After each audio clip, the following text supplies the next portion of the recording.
A record broken, but one stat changes everything where the first turnover happens. Under Rúben Amorim, Manchester United finally stitched together wins that looked repeatable. Yet their most fragile space remains the grass just behind Casemiro. That pocket, 5 to 10 meters between his jump toward the ball and the line of center backs, has decided entire game states. When United protect it, they look proactive.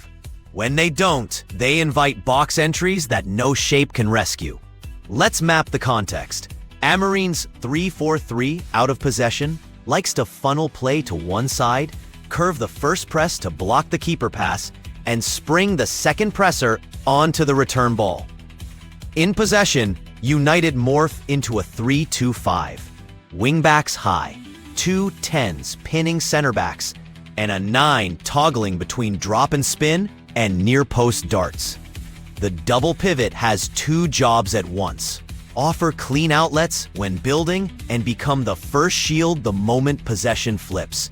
That's where Casemiro's reputation as a world-class extinguisher meets a Premier League defined by pace and layering. Why this season's version is riskier? The triggers are higher and earlier. Casemiro will often step toward the carrier before the nearest center back has fully shifted across. If the press behind him is even a beat late, or if the wingback is still high from the previous action, United can be split by a simple wall pass. The first touch beats Casemiro's pressure, the second plays into zone 14, and the third releases a runner into the channel the wingback has vacated. It's 3 touches from nothing to panic. This is not just about legs, it's about sequencing. Casemiro's best defensive actions still come when he can anticipate, arrive square on, and tackle into a crowd.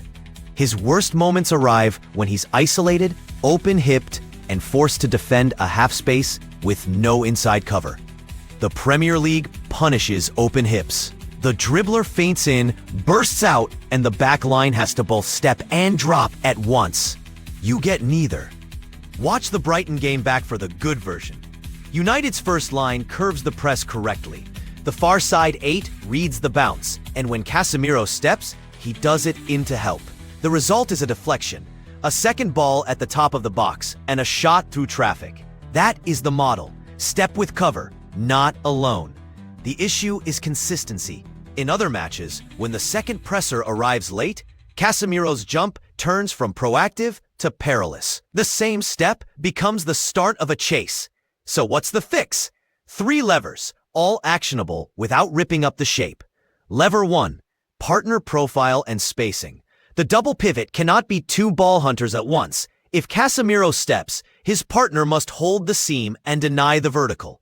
That argues for pairing him with a metronome who is comfortable screening side on, not another jumper. The distance between them should be 5 to 7 meters in settled shape, closing to 3 when United commit wingbacks high. Imagine an invisible tether. If one goes, the other tucks 2 steps inside and 1 step deeper. You are defending a lane, not a man. Lever 2. Pressing triggers that protect the 6th space. United's trap must be binary to protect Casemiro. Either the far side 10 arrives on the first back pass, or the 9 does. What cannot happen is both waiting, because that forces Casemiro to become the 3rd runner in a trap meant for 2. When he's the 3rd runner, the pocket opens and the center backs face direct carries at speed. Codify a rule. If the winger shapes to bounce the ball infield, the near side 10 sprints before the bounce. If he shapes to play down the line, the wingback jumps and Casemiro holds. Lever 3. Rest defense geometry. With wingbacks high, the back 3 must shift as if a counter has already started. The ball near center back shows half a step without breaking the line. The central center back speaks, literally, the line height. The far center back squeezes in by 1 body. Width.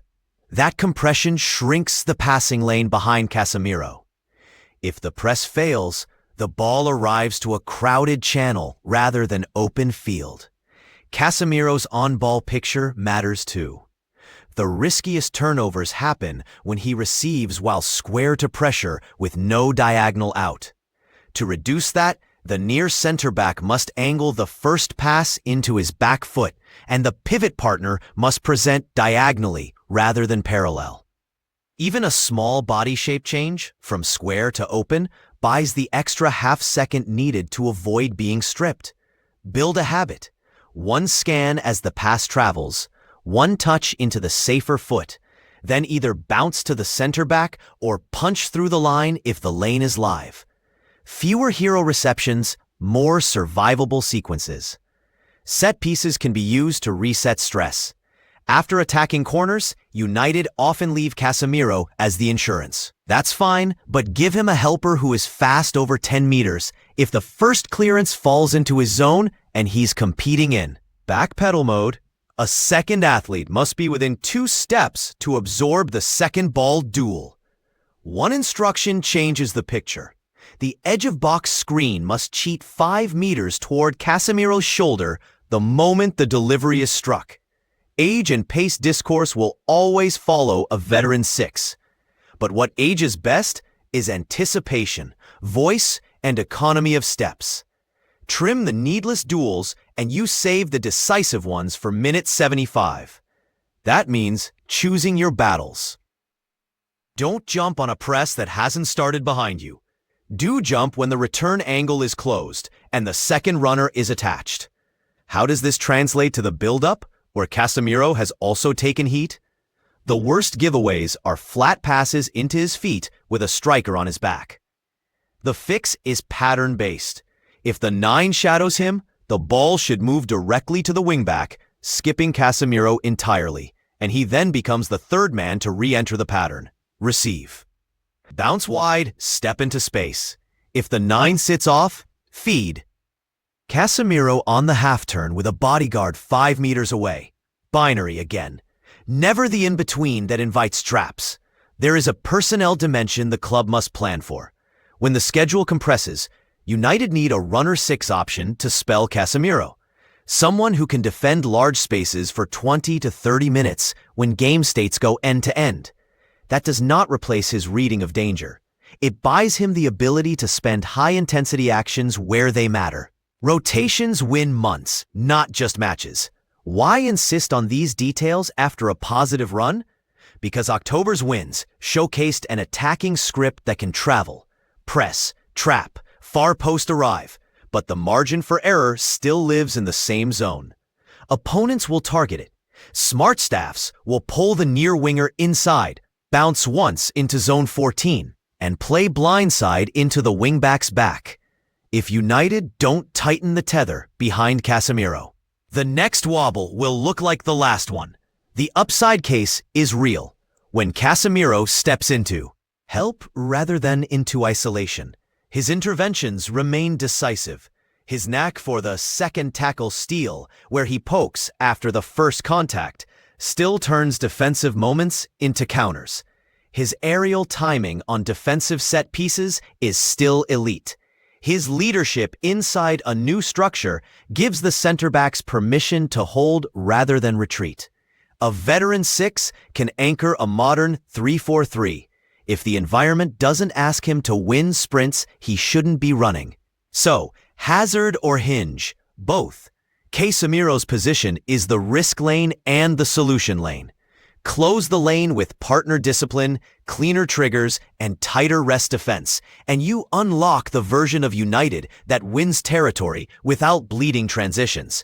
Leave it open, and you get the déjà vu of frantic backpedals and emergency blocks. The choice is structural, not personal. One line to take away. United don't need to change the man to protect that space. They need to change the timing around him. The open question? Will they lock the tether before winter fixtures turn small gaps into big stories?